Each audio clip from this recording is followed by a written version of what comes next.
Dan kita pantau bagaimana situasi di Sekolah Rakyat Menengah Pertama 10 Bogor. Sudah ada jurnalis Berita 1 Zulfakar dan juru kamera Gilang Rahmat. Halo, selamat pagi Zul. Ya Zul, kabarnya wilayah Kabupaten Bogor ini akan menerapkan 2 lokasi yang menjadi sekolah rakyat, yaitu tingkat SMP dan juga SMA. Nah, sekarang Anda sedang berada di mana Zul, kalau dari tempat Anda melaporkan kini?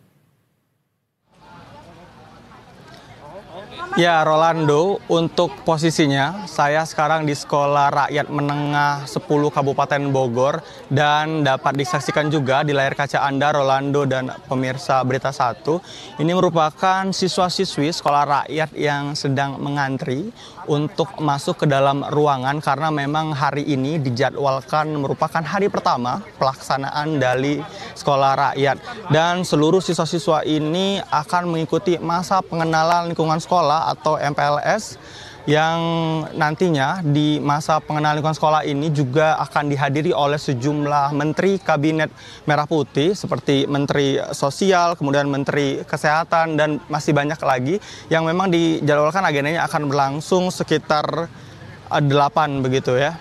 Dan untuk sekarang siswa-siswi ini sedang mengantri dan memang kami ketahui jumlahnya ada sekitar 100 siswa-siswi yang dulunya merupakan sekolah SD begitu dan sekarang sedang akan menuju ke sekolah SMP dan mereka mendapatkan kesempatan untuk bersekolah di sekolah rakyat. Memang kita ketahui bahwa salah satu kriteria untuk ikut atau terdaftar di sekolah rakyat ini yakni merupakan masyarakat yang dalam kategori miskin atau miskin ekstrim begitu. Ini juga merupakan salah satu upaya dari pemerintah untuk memberantas ataupun memutus garis kemiskinan dan memberikan tingkat pendidikan yang sangat layak dan berkualitas bagi masyarakat Indonesia.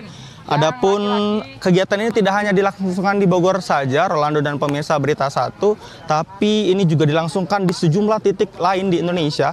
Ada sebanyak 37 titik yang maksud kami ada sebanyak 62 titik di sekolah yang akan juga MPLS pada hari ini. Sedangkan untuk situasi sekarang ini merupakan staf atau guru yang sedang memberikan ID pengenal kepada siswa-siswi agar siswa-siswi ini dapat tertib masuk ke dalam sebelum nanti akan mengikuti sejumlah masa pengenalan lingkungan sekolah yang hari ini dijadwalkan MPLS ini tidak hanya mengenalkan apa itu sekolah rakyat, tapi juga ada cek kesehatan gratis, kemudian juga ada tes DNA untuk talenta atau keahlian mereka, sehingga kurikulum yang akan diberlakukan di sekolah rakyat ini selain kurikulum nasional, ada sejumlah juga kurikulum-kurikulum khusus untuk membentuk karakter mereka, untuk membentuk mereka agar lebih religius, kemudian juga tingkat nasionalismenya juga ditingkatkan. Apalagi sistem sekolah rakyat ini merupakan boarding school begitu.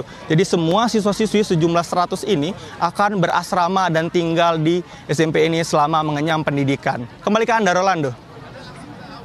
Iya, Zulfakar, ini menarik ya, ini kurang lebih ada 100 siswa yang akan mengikuti MPLS pagi hari ini atau hari ini begitu. Nah, tapi kalau kami lihat ini kan antriannya cukup panjang. Ini antrian apa ini Zulfakar? Untuk apa ini antrian? Iya, antrian untuk apa? Seperti apa? Silakan. Ya, Rolando, informasi yang kami terima memang antrian ini jadinya tadi siswa-siswi ini dijemput begitu ya di rumah mereka masing-masing ataupun juga tadi ada beberapa titik kumpul seperti di dinas-dinas sosial. Kemudian mereka dibawa ke SMP 10 ini dan antrian ini merupakan antrian untuk registrasi pendataan singkat ulang begitu untuk memastikan bahwa siswa-siswi yang datang ini merupakan siswa-siswi yang memang lolos seleksi dari sekolah rakyat ini, Rolando. Jadi ini merupakan proses verifikasi ulang data begitu siswa-siswi ini untuk masuk dan mengikuti MPLS pada hari ini, Rolando. Demikian, Rolando.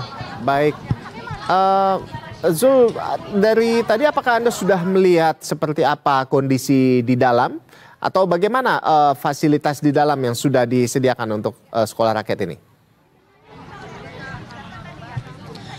Ya, Rolando, hingga sekarang karena memang FLS-nya belum dimulai, kami awak media masih berada di area luar, belum secara langsung begitu ya melihat fasilitas-fasilitas, namun informasi yang kami terima bahwa ada sejumlah fasilitas yang disiapkan seperti mulai dari lab komputer, lab untuk pelajar kimia, dan juga ada juga sejumlah fasilitas olahraga lainnya juga tersedia di sini untuk menunjang begitu banyak keahlian-keahlian siswa-siswi, bakat-bakat mereka ketika melakukan ataupun ikut belajar di sekolah rakyat ini, Rolando.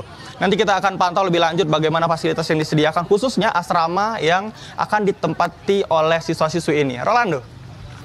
Baik, terima kasih Zulfakar atas laporan Anda, dan kami akan nantikan update selanjutnya dari Anda terkait dengan masa orientasi sekolah rakyat ini dari tempat Anda melaporkan. Terima kasih Zulfakar. Ya, pemirsa, demikian tadi reporter Berita 1 Zulfakar dan juru kamera Gilang Rahmat melaporkan